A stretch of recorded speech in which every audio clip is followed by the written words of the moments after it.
I think it's not difficult to visualize that this is a revenue stream for the company, right? So you are taking something that you would recycle, let's say, put on the trash or going to be a cost to the company, and you are making revenue out of that.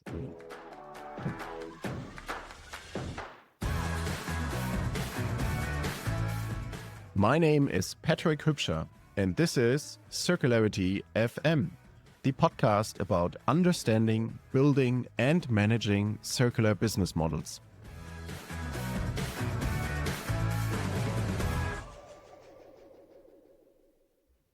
Well, here we are again at Irresistible Circular Business, the series that showcases the business practices that deliver irresistible commercial and circular results. We look at examples from different industries across different R strategies. Sponsoring partner of this series is Indeed Innovation, the global design and innovation firm pioneering the circular economy. In each episode, a member of the Indeed Innovation team joins me as a co-host. The last episode with Johnson & Johnson explored the way in which takeback and recycling can help with customer retention. Today, we take you to North America and the home appliance industry. The market leader will share his approach to refurbishment. And if you listen regularly, you know the drill. If you want to get the actionable one-pager about this conversation, sign up for the Circularity FM newsletter. You can find it at www.circularity.fm.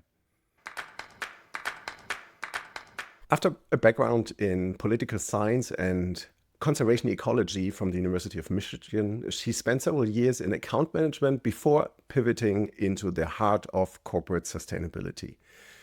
Over the last 6 years, she has climbed the ranks at the Whirlpool Corporation, moving from indirect procurement into strategic leadership roles focused on global environmental assets.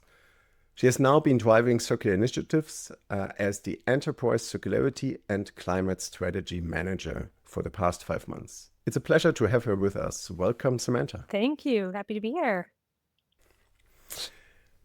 Our second guest has a bachelor's degree in electrical engineering and an MBA, and has spent over 13 years driving innovation within the Whirlpool Corporation. His career spans global roles in China and Brazil, where he has transitioned from technical product development and strategic planning into corporate responsibility. He currently spearheads these efforts globally, having served as the Global Sustainability Senior Manager for the past 2 years and 2 months. It's great to have you here. Welcome, Kai. Oh, thanks. Nice to be here. Our co-host for today has an education in product design and then built a career at the intersection of technology and human-centered design. He gained a deep international experience at firms like Thomson Consumer Electronics. For the past 15 years, he has been at the helm of Indeed Innovation, an agency he founded to push the boundaries of sustainable transformation. He's a global thought leader in circularity, speaker and innovator, and the co-host of today. Patrick, I'm super happy to be here. Hello, everyone.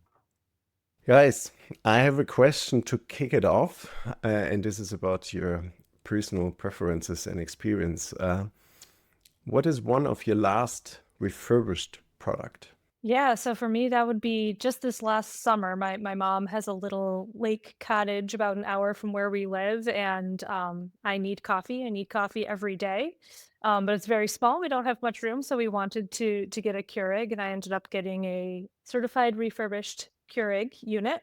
And then also, I want to make sure we're noting this, I learned how to use the reusable pods in those. So I am using the reusable pods with the grounds in the refurbished Keurig, and it's worked out wonderfully for us. So you're going all the way. Trying. Caio. Yeah, as Sam needs coffee, I need wine. So I don't know if it's my last one, but my favorite one is a 35 bottle wine cellar that I have in my home from one of our brands that I purchased probably 4 years ago. And the nice thing is, it's a refurbished product. No issue so far, no maintenance needed. So very good condition product that I like it a lot. And back then, there wasn't any refurbished program in place from you directly, right? That's correct. That's correct. Yes. Okay, so you needed to fix that. We will come to that in a minute. Karel. Well, actually, it is a product that usually people wouldn't consider about refurbishing. It's a dog leash. So I organized that, got it, and had it actually refurbished myself. Because some special dog leagues can be quite expensive and special, and that's where I went into my own refurbishment. It's not super easy, but it's actually fun. It's a little bit of a tinkering and so on, so that makes a lot of fun as well. Sounds like an episode in itself. Yeah. Let's zoom out, but of course connect to refurbishment. And we're in the white goods industry, and Whirlpool is one of the leading players in the world. When it comes to circularity, Sam, what's Whirlpool's ambition there? Yeah, so we've taken a number of different avenues for this over the years, as our capabilities have shifted, our team has shifted, and we've of course learned and grown over the years. But I'll start with we're very fortunate as an industry, large home appliances and cars would also fall under this same umbrella, where we primarily utilize steel and highly recyclable materials, right? That go into the products that we make. So we have a little bit of, I don't want to say an advantage, but we're fortunate in that we can find, secondary homes and circular uses for the materials that go into our appliances in the sense of steel and, other types of metal components.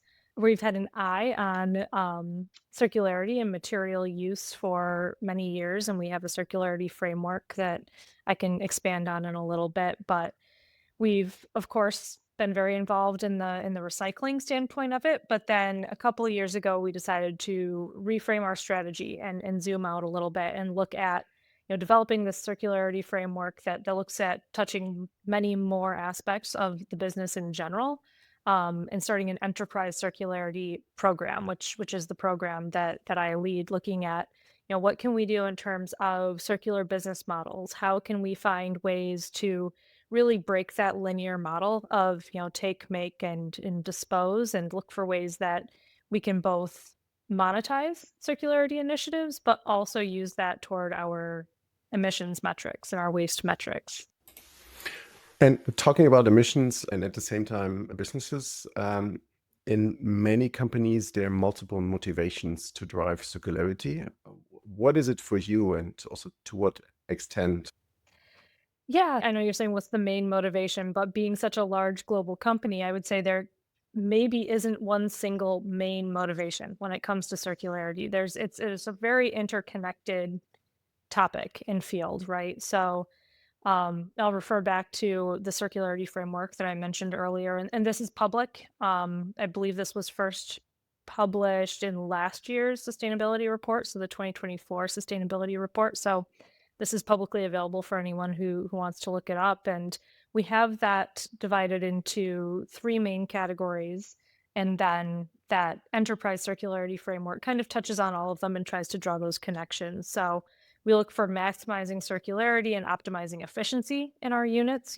That's a huge area for us. And if we had to prioritize, looking at the efficiency of our units and the efficiency and use patterns of products in use, that's far and away our biggest source of emissions. So that's one of our top priorities.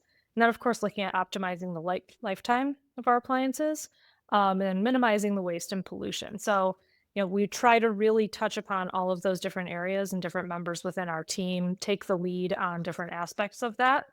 And then looking at prioritizing, within that strategy. So, of course, looking for reuse opportunities, extending the useful life, that being the first priority. And as part of that, repairability and reliability of the units, right? That's always going to be our top priority, followed, of course, by part recovery and things that we can do to utilize as many components in their initial form into, either repair or in our parts inventory. And then the third being looking at optimizing that product end of life space. So what can we do to make sure that we are optimizing our recycling partnerships and having as little waste as we possibly can? Let me jump in here, Sam, because I think what is always interesting for other companies or other people to understand is how do they actually end up offering certified refurbished appliances? Because it usually doesn't just happen, right? Something needs to happen, and maybe you can fast track us through how did it get to where you are today? Yeah, absolutely. So this started about 2.5 years ago at this point in its infancy and looking at circular business models. And we did work with a consultancy to identify different opportunities within our existing business and where those key inflection points would be, right? And so how we could work within our existing systems, work within our existing internal stakeholders and partnerships. And so this involved, having in-depth interviews across the entire organization. So over 10 different functions within Whirlpool and over 30, I think we were up to 40 or so towards the end, individuals were involved in these stakeholder conversations. We also paired that with consumer insights work. So we worked with our internal consumer insights team to go out and understand what do our consumers prioritize in the circularity space while decoupling that from the word circularity, right? Especially with, big, heavy, durable goods or home appliances. Many people are really prioritizing these, circular design principles and the principles of repairability and longevity without ever thinking about it as being a sustainability linked initiative, right? So making sure that we were framing the topics in a way that they resonated with and that they were able to respond to and matching with their types of um, terminologies or feedback types might be there. So that was a whole process and understanding, where were the opportunities, and we weren't pigeonholing ourselves into certified refurbished or any particular type of initiative at that point.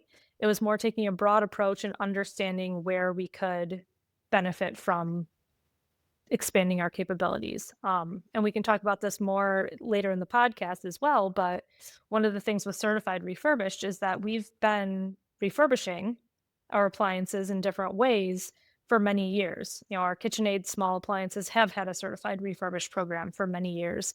Our return centers have been refurbishing products for many years, but we've never taken that step with our major appliance space to actually go through that certification process and having a direct to consumer lens on it and having that true um, communication piece and giving that peace of mind to our consumers that that was something that would be safe for them to buy and also beneficial from a cost perspective. Now, Sam, that sounds amazing, especially since um, to me it appears that you had different opportunities at hand. Can you, although not maybe going into each individual one, but what were the evaluation criterias for the different circular strategies that you were looking at or had at hand?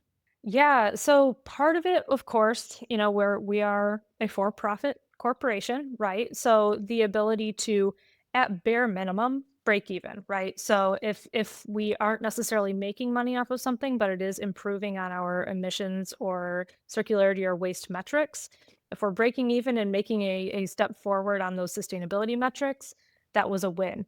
Obviously, having an actual business case in a financial sense that it can be something that can be monetized and be an incremental gain for the business. That's one of the top priorities as well.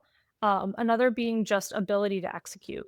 Do we have the teams and the bandwidth to make something happen and show some early wins so that we can then use that to leverage future initiatives and take that momentum and run with it. So I think it's a combination of the financial gains to be had, the sustainability gains to be had, and the ability to actually execute, not trying to go to a level that's so far, north of what we're able to do that it never gets done.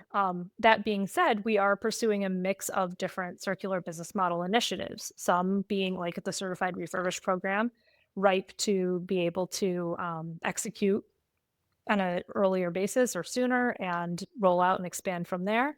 And some that take a lot more front end work to be able to establish the processes to make it happen. And that might not have payoff for a number of years. Now, you mentioned before two things. First of all, that you have had already long-term initiatives, circular initiatives in the small appliances, for example, but also that in the last project, in terms of the refurbished appliances, certified refurbished appliances, that you were looking into users, consumers' needs and desires, right? Can you elaborate maybe or debunk a myth, a typical common myth that organizations have about customers and consumers, their willingness to either adopt or not adopt from linear to circular business models? That's a packed question. From our experience, a lot of it is about improving the ease of accessibility, right? Or reducing barriers to entry, looking at it conversely. Um, saying that if you just say this is a certified or this is a refurbished product, right? Whether you say it's certified or not, and you don't provide any additional context, you don't say what that means, you don't say what that benefit is to the consumer, then they're going to see that as this is a used, possibly dirty, possibly broken looking product. I don't want anything to do with that. Um, Part of that shift for me came with I was able to visit. It's a huge retail store in the Chicago area here, and it's privately owned and privately operated, and so really they have zero barrier to try anything. If the family that owns it wants to try something, it's going to be done. And so they're able to really experiment. And one of the things that they have done is established refurbishment of the home appliances that they sell, being very transparent, having that as a standalone site. And of course, that's many, many, many scales smaller than Whirlpool, and they're not an original manufacturer. But I saw how they were doing it, and that led to some of these conversations in our initial discovery phases of saying, okay, what can we do to make this easier for customers to love, right? Something that makes them look at this and say, hey, I've seen what I need to see. I've heard what I need to hear. The risk is low enough, right? I'm able to return this, being a big part of it. It has a warranty behind it. That's another big part of it. I think just improving that transparency and reducing those barriers to entry and being, paying very close attention to the communication side of it has been key from my standpoint. I think we're going to cover later on the topic of, just making sure the customer journey is smooth and without any friction, to actually into the very positive aspect of how do we make it so attractive that people cannot say no to it, right? But we'll get to that in minutes, I would say. Patrick, I would say let's move over to Kaio and let's drop some questions there. And I would start with, for all of the listeners here and podcast lovers, to first understand, what is it actually, the certified refurbishment program? Can you elaborate a little bit or bring us up to speed what it actually is? What does it entail? Sure. Yeah, certified refurbished products in Whirlpool means that we are taking products that return to Whirlpool, so they went out of our factories, they were sold in the first time, and they returned by many different reasons. Okay, it can be a trade partner agreement, it can be a customer delivery rejection, it can be a logistics issue that the product had and need to return. They are inside the return policies. Whirlpool will receive this appliance, and after receiving this appliance, if by any reason they can't get back to original stocks, if they are unpacked, if they have any issue, any damage, so Whirlpool will inspect, define a refurbished plan for that appliance, execute the refurbished repair, parts exchange, execute a product correction, let's say, a product fix. We'll test it as we test any appliance that left our factories. And then we'll assure this product is working and performing like any other new product.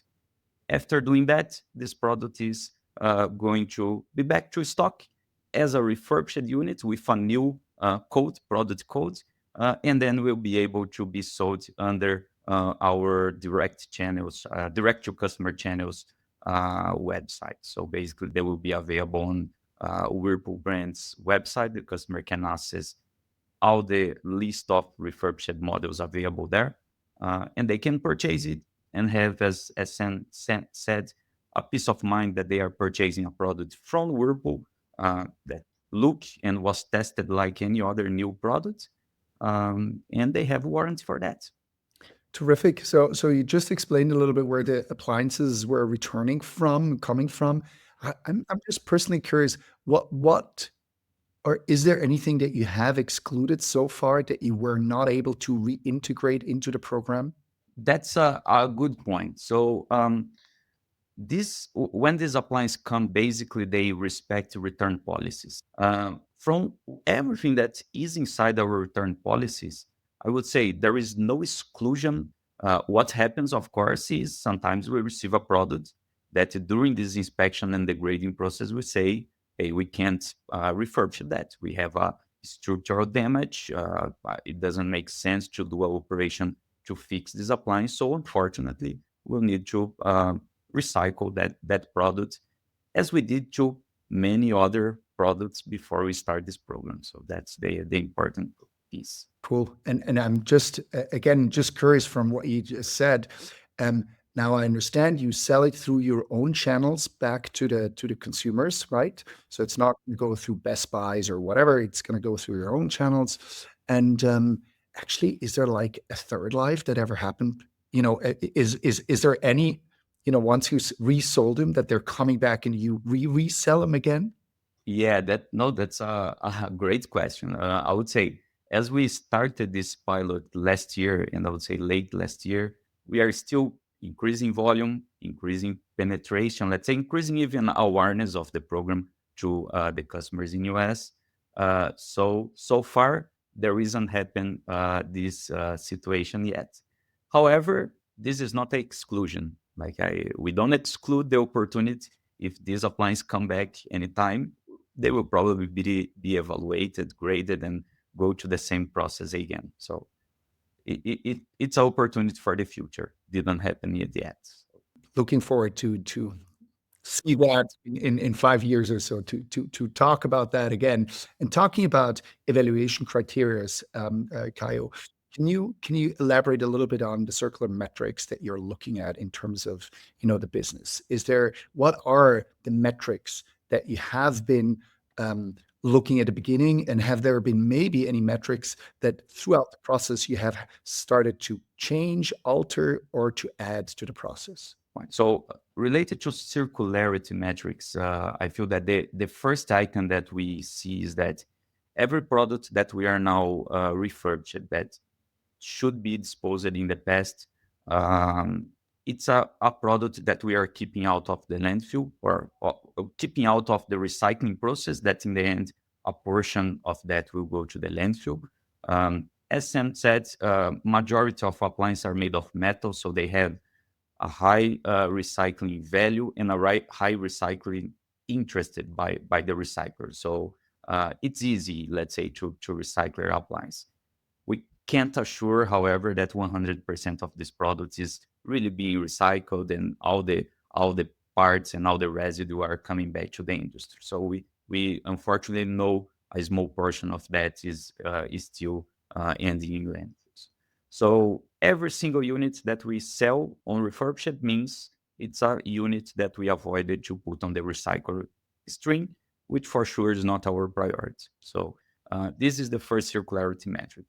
What comes on the way, and this came through recently discussions, by the way, is we have overall a metric of measure the appliance lifespan of the industry in average. So we know in average in US, what's the lifespan of a refrigerator, for example, based on customers' usage and customer perceptions and the amount of products that the industry input to the society versus the amount of products that the society output, let's say, to recycler or to end of life streams.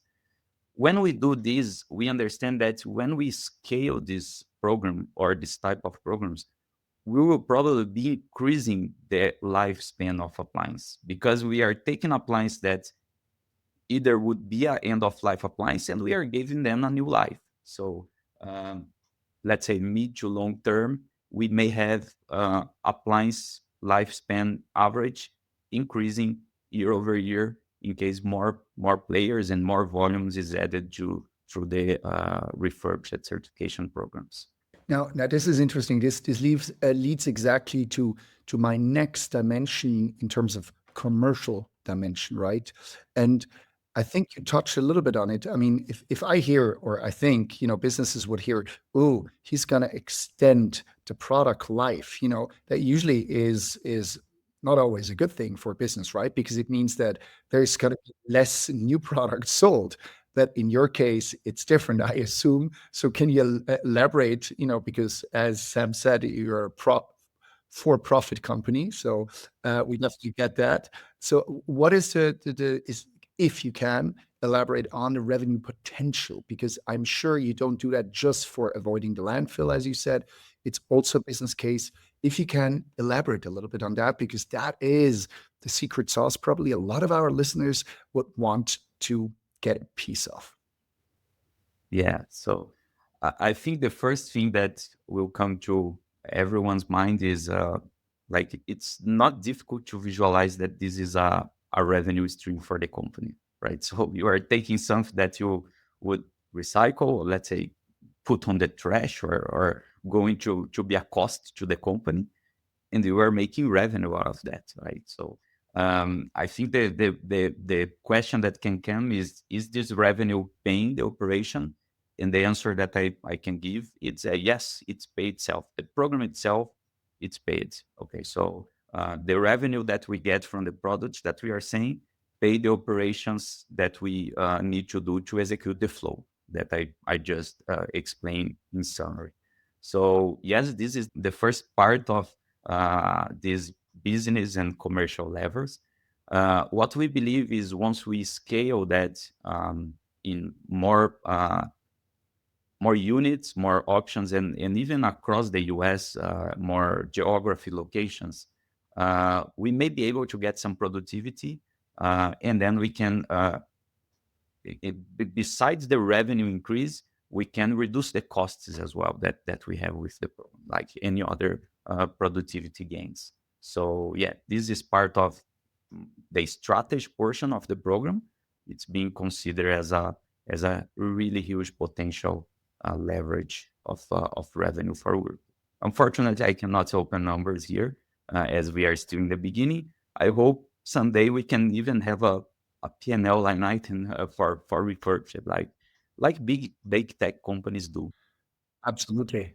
A good point. One of our show is going to be with Philips, and I think they're going to show about how much of their global revenue is actually coming from circular businesses.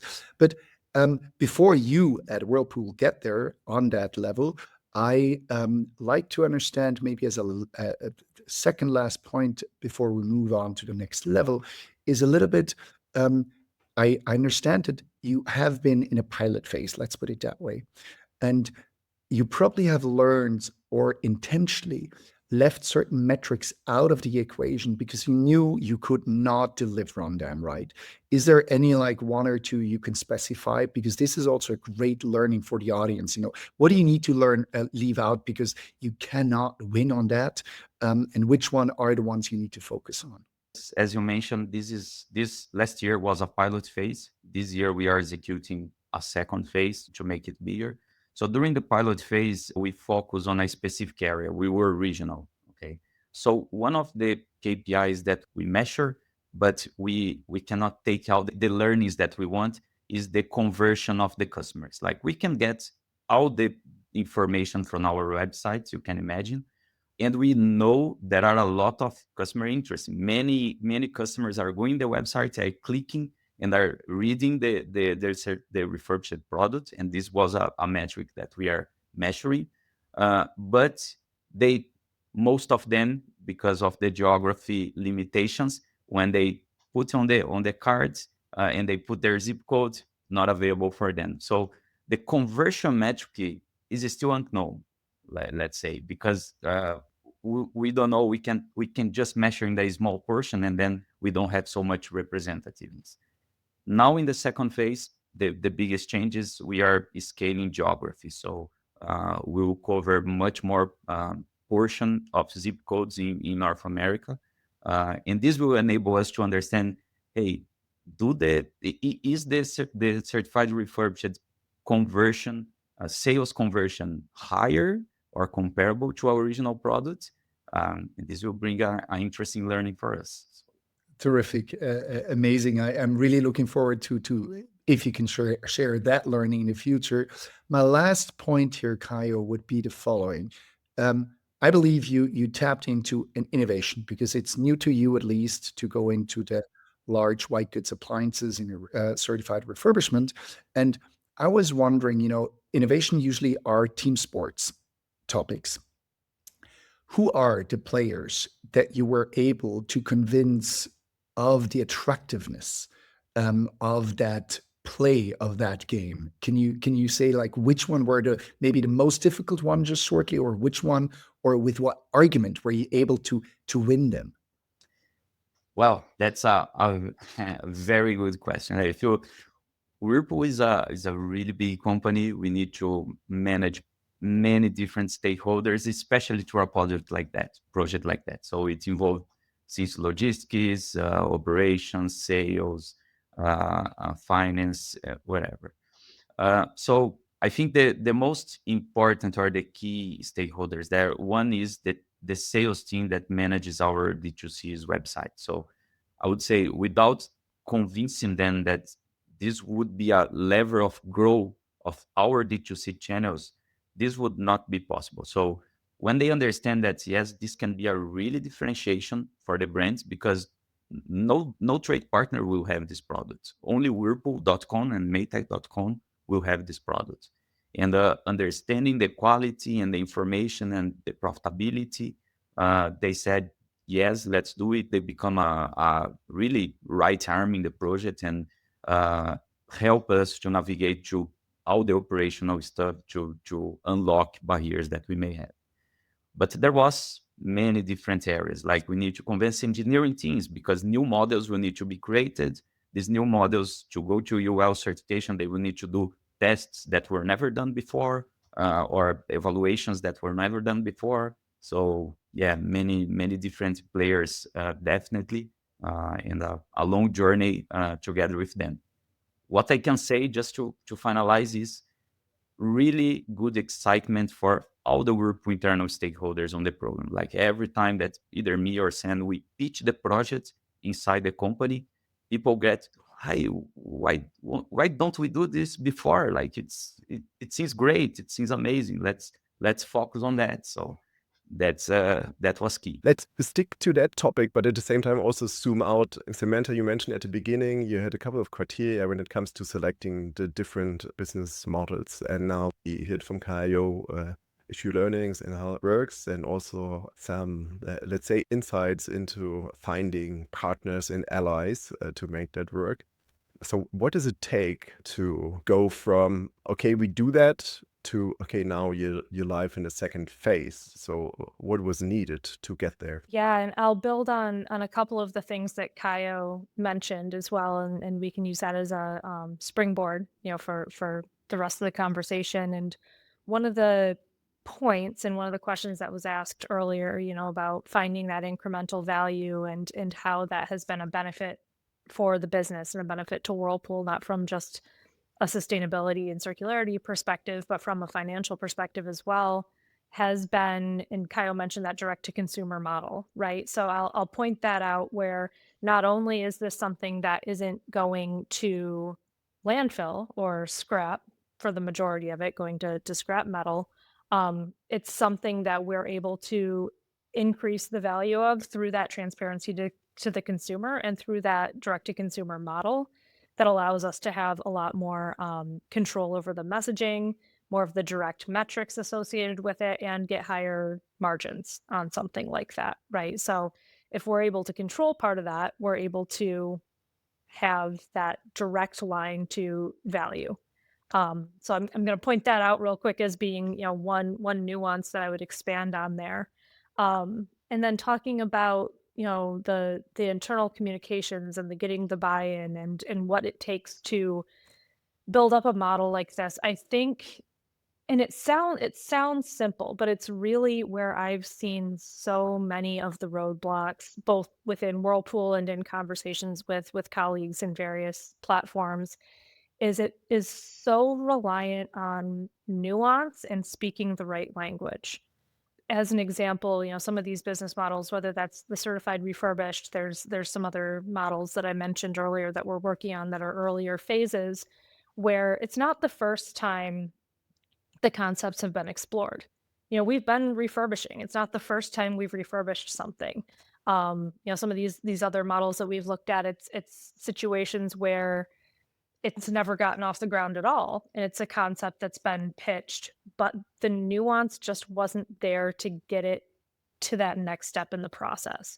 And so I think being really, really focused on those key specifics that can make something actually get off the ground, whether that's internal capabilities, whether that's reducing the complexity to get it going, focusing on those points and being able to build up from there and asking the questions, where there are people, and we've been very, Kyle mentioned this, we've been very fortunate that buy-in, frankly, has been fantastic for this model and others. So that hasn't been a huge roadblock, but you're always going to have people that would say, oh, we looked into this, or, oh, we tried this, and it's really important to triple click on those questions and say, oh, really? Why didn't it go anywhere? What happened? And more times than not, you find that where that roadblock occurred is something that isn't a stopping point.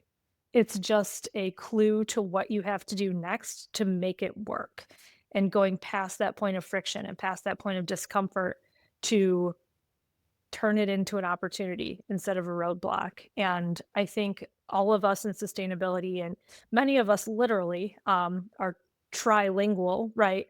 But for me, when I'm using that language, because I'm not literally trilingual, but I feel like I'm speaking 3, 4, 5 different languages in talking to different groups within our own operations and external operations, right?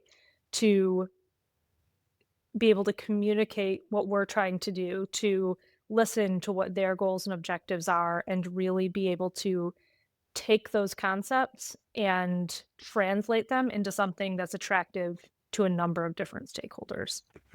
Right. And it seems as though what you're doing right now qualifies as a success up until now. I mean, you're scaling it, yeah, and you get good results. Does it get easier for other circularity products? I would say, I'm going to say it's too early to say with data to support the answer being yes, right?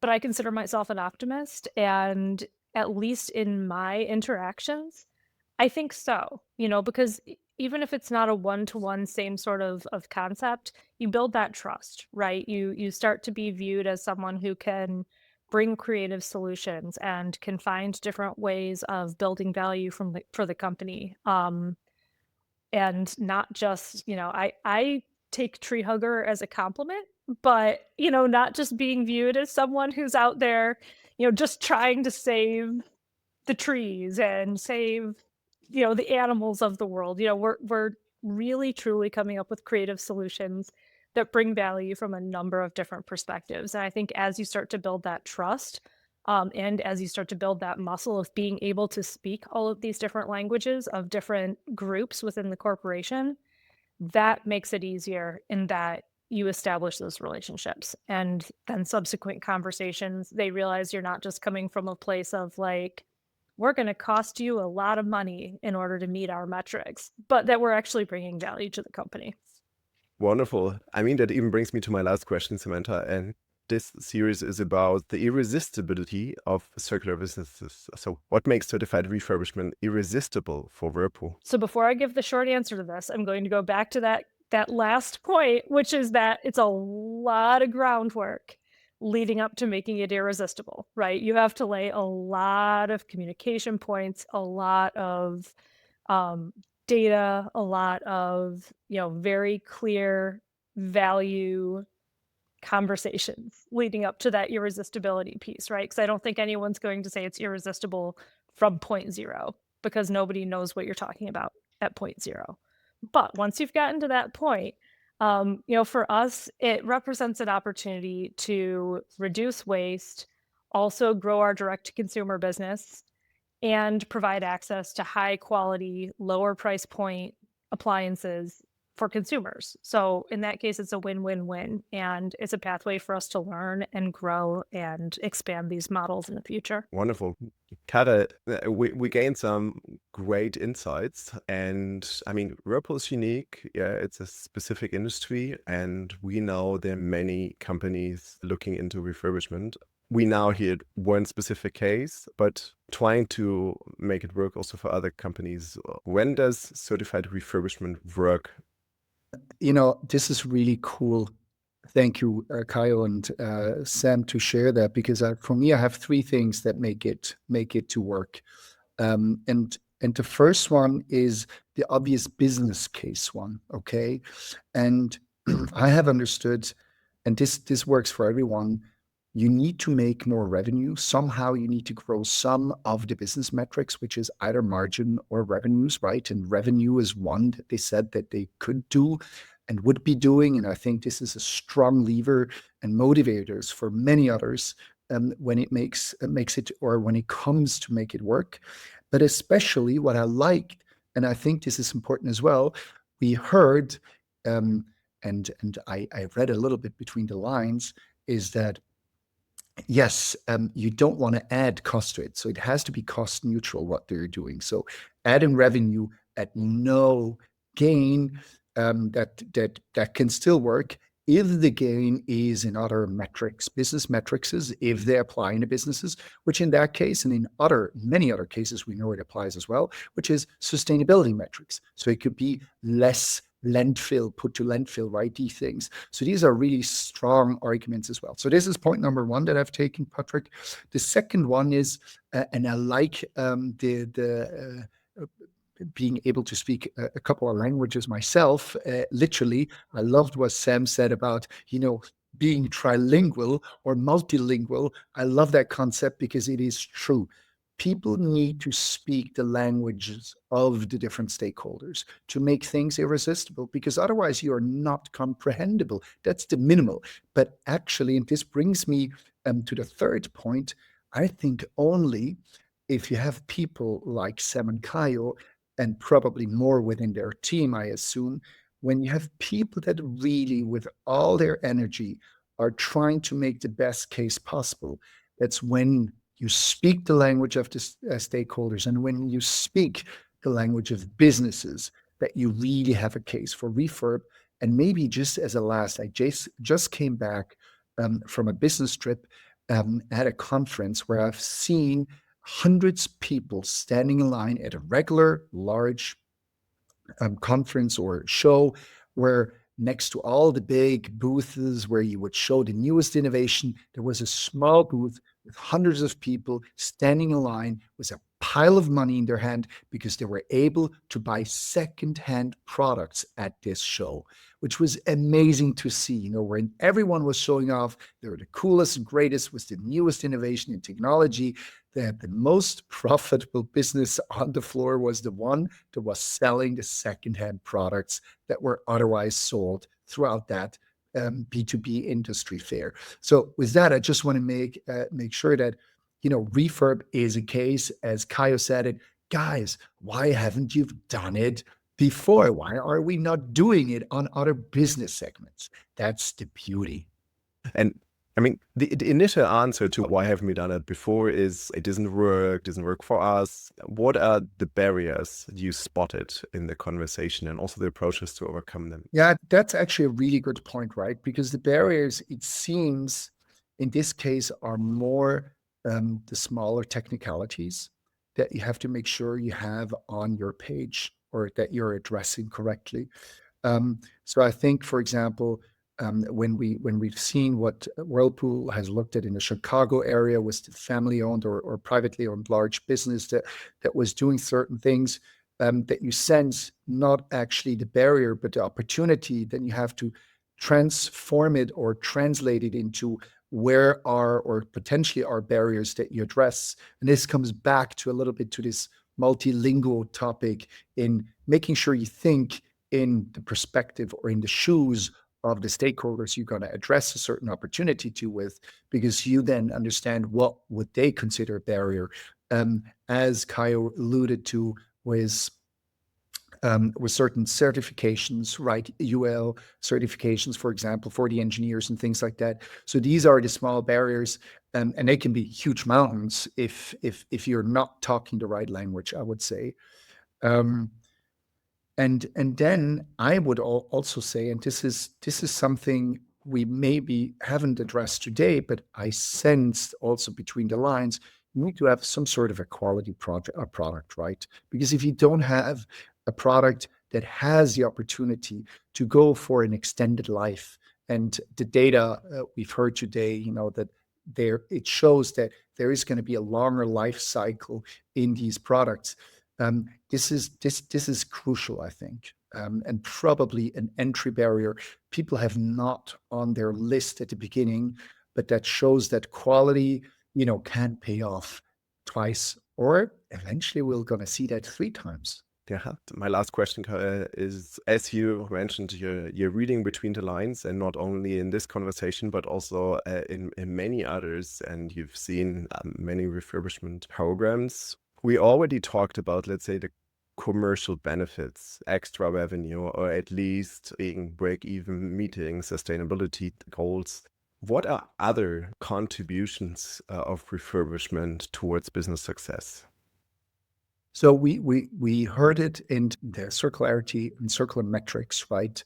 I think avoiding landfill, reducing CO2 emissions, potentially making sure that you don't only recycle, but look at other circulation streams, basically.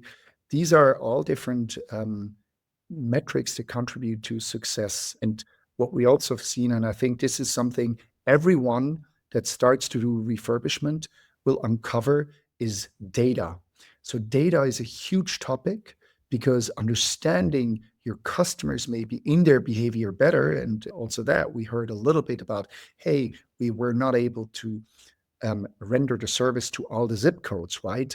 But in the future, when you do that, you will understand which areas under what conditions are more inclined to do that. That is super valuable data that you're probably going to use in the future. I see that as, at least in other businesses we are working and talking with, to actually then redesign or innovate new products that have even more capacity and capability to add even more different business benefits. And I think it's just terrific also as an internal, almost like internal branding and energy booster for employers at Whirlpool, if they see that they're actually adding more to environmental cause by making business. So also this very emotional kind of touchy thing, saying, hey, you don't have to be a tree hugger. You can just do the obvious smart thing to do actually good for a business, for customers that obviously want these products, and in the end, also for the planetary boundaries. Thanks for sharing your experience with us, and can't wait to see the result of the scaling up. Thank you so much for having us. It's been fun. Yeah, thanks a lot. I appreciate the invite. Thank you. You have been so amazing. Thank you, Patrick, for hosting this. This marked our 3rd episode in the series Irresistible Circular Business, in sponsoring partnership with Indeed Innovation, the global design and innovation firm pioneering the circular economy. You want to get the actionable one-pager about this conversation? Then sign up for the Circularity FM newsletter. You can find it at www.circularity.fm. And do you want to learn more about how leading brands are turning returns into revenue? Then download the reCommerce playbook by Indeed Innovation. You will find the link to it in the show notes. In the next episode, we will hear from Philips, a pioneer in the circular economy, how they capture value from various circular offerings. Let's drive a profitable circular economy. And please don't forget, the most abundant renewable resource is your imagination.